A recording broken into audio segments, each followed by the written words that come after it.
नमस्कार, बहुत स्वागत है आपका। वृषभ राशि 8 सालों तक देवगुरु बृहस्पति अतिचारी अवस्था में रहने वाले हैं। वृषभ राशि अभी तक आपके ही घर में है और अब वो आपके द्वितीय भाव यानी कि मिथुन राशि में धन भाव में आएंगे। देवगुरु बृहस्पति का गोचर होगा 14 मई की रात को। अब देखिए, आपके लाभेश हैं, लाभ के घर के मालिक हैं। दूसरी तरफ धन भाव पर आएंगे तो बहुत ही शुभ संयोग आपके लिए बना हुआ है। देवगुरु बृहस्पति लगभग एक घर में एक राशि में 12 से 13 महीने रहते हैं, इसके बाद राशि परिवर्तन करते हैं। लेकिन जब वो अतिचारी गति से चलेंगे तब 4 से 5 महीने में ही वो यानी जल्दी जल्दी राशि परिवर्तन करेंगे, यानी वह कार्य को पूरा कर लेंगे।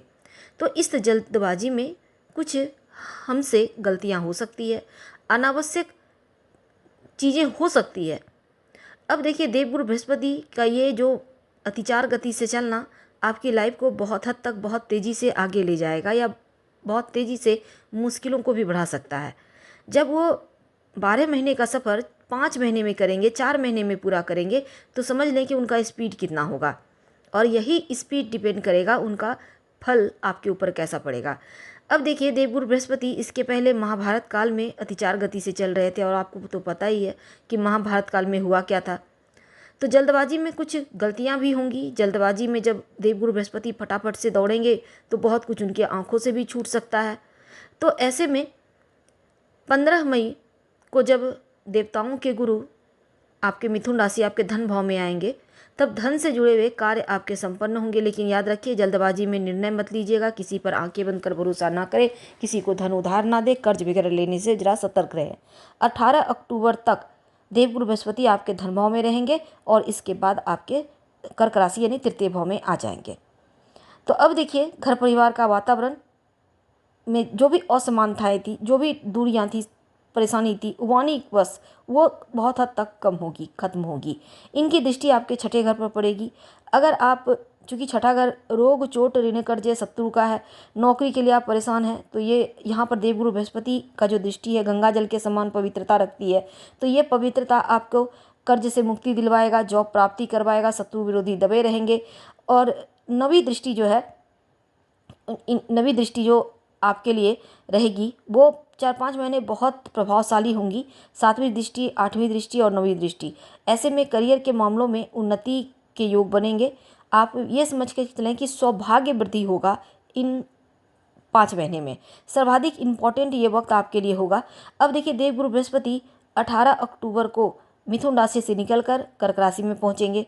तब जब वो तृतीय भाव में जाएंगे तब स्थिति आपके लिए वास्तव में ऐसा होगा कि तीसरे घर में मात्र 2 महीने का समय रहेंगे। 5 दिसंबर को वो जिस घर पर हम भाग्य उन्नति को प्राप्त कर पाते हैं, ज़्यादा जो आपकी मुश्किलें हैं वो नहीं रहती।